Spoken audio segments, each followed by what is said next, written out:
Sir ಈಗ police ಅಧಿಕಾರಿಗಳು suspend ಮಾಡಿಸಲ್ಪಡಂತೆ CIT ಅವರು ಸರ್ಕಾರ ತೆಗೆದುಕೊಂಡ ತೀರ್ಮಾನಕ್ಕೆ ಅವರು ವಿರುದ್ಧವಾಗಿ ಆದೇಶ ಕೊಟ್ಟಿದ್ದಾರೆ. ಕ್ಯಾಟ್ನವರು ಸೆಂಟ್ರಲ್ ಕ್ಯಾಟ್ನವರು ಪೊಲೀಸ್ ಅಧಿಕಾರಿಗಳ ಫೈಲ್ ಅಂತ ಹೇಳ್ಬಿಟ್ಟು ನೀವು ಸರ್ಕಾರ ಡಿಸಿಷನ್ ತಗೊಂಡು ಸಸ್ಪೆಂಡ್ ಮಾಡಿದ್ರಿ, ಅದಕ್ಕೆ ತದ್ವಿರುದ್ಧವಾಗಿ ಜಡ್ಮೆಂಟ್ ಕೊಟ್ಟಿದ್ದಾರೆ. ಅಡಿಷನಲ್ ವರದಿಯಲ್ಲಿ ಅದ್ರ ಬಗ್ಗೆ ಮಾಹಿತಿ ಇರುತ್ತೆ ಸರ್ ಅಥವಾ ವರದಿ ನನಗೆ ಓದ್ಬೇಕಲ್ಲಪ್ಪ, ಗೊತ್ತಿಲ್ಲ ನನಗೆ, ಓದ್ಬೇಕು.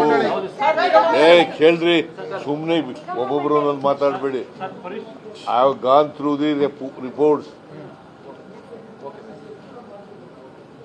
I will go through the reports.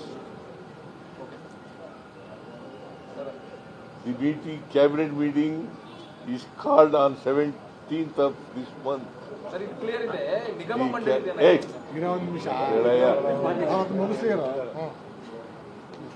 ನೀವು ನೋಡಿ, ಸುಮ್ಮನೆ ಆತರ ಮಾಡಕ್ ಹೋಗ್ಬೇಡಿ, ಏನೇನೆಲ್ಲ ಮಾಡ್ಕೊಂಡು ಬರೆಯಕ್ಕೆ ಹೋಗ್ಬೇಡಿ.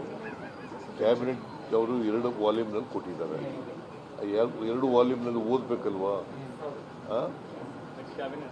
ನೆಕ್ಸ್ಟ್ ಕ್ಯಾಬಿನೆಟ್ ಮುಂದೆ ತಗೊಬಂದು ಡಿಸ್ಕಸ್ ಮಾಡಿ ವಿಲ್ ಟೇಕ್ ಎ ಡಿಸಿಷನ್. ಪರಿಷತ್ತು ಮತ್ತು ನಿಗಮ ಮಂಡಳಿ ಸರ್ ಈಗ ಪೊಲೀಸ್ ಅಧಿಕಾರಿಗಳು ಸಸ್ಪೆಂಡ್ ಮಾಡಿಸಲ್ಪಡಂತೆ ಸಿಐಟಿ ಅವರು ಸರ್ಕಾರ ತೆಗೆದುಕೊಂಡ ತೀರ್ಮಾನಕ್ಕೆ ಅವರು ವಿರುದ್ಧವಾಗಿ ಆದೇಶ ಕೊಟ್ಟಿದ್ದಾರೆ.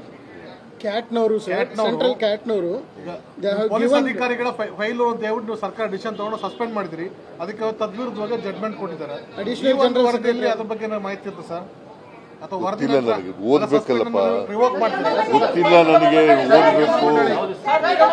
ಕೇಳ್ರಿ, ಸುಮ್ಮನೆ ಒಬ್ಬೊಬ್ರು ಅನ್ನೋದು ಮಾತಾಡಬೇಡಿ. I have gone through the reports. I will go through the reports.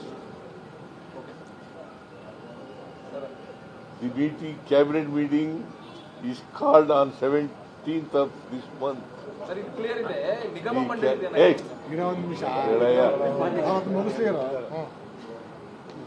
ನೀವು ನೋಡಿ, ಸುಮ್ಮನೆ ಆತರ ಮಾಡಕ್ ಹೋಗ್ಬೇಡಿ, ಏನೇನೆಲ್ಲ ಮಾಡ್ಕೊಂಡು ಬರೆಯಕ್ಕೆ ಹೋಗ್ಬೇಡಿ.